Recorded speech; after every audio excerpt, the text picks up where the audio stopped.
Okay, this is the at-home chemistry kit. Like this box. A bunch of paper. And there's a bunch of stuff in here. So these are safety goggles. Everybody got a new pair, so make sure you're wearing this every time you're doing lab. There's a couple of beakers.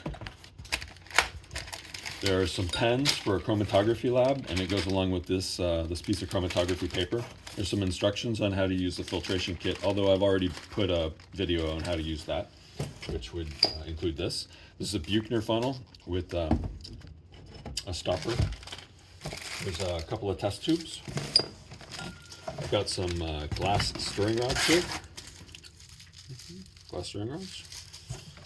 100 milliliter graduated cylinder. Thermometer. There is a small digital scale. The digital scale might be different depending on which kit you've got. Some of them are actually much larger. We've got a hot plate and stir plate, and this is the stir bar magnet that goes on it, and when it's plugged in and you have the stirring turned on, this will spin. We've got a set of tweezers. I have the vacuum pump that goes along with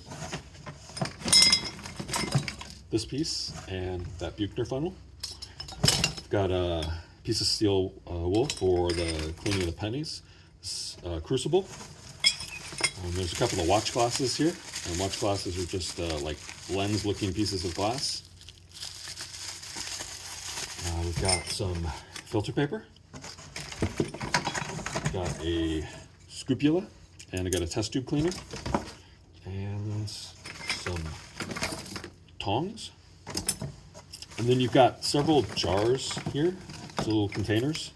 We've got some zinc powder, some potassium chlorate, some Epsom salt, 2 containers of Epsom salt actually, some iron 3 chloride, calcium carbonate,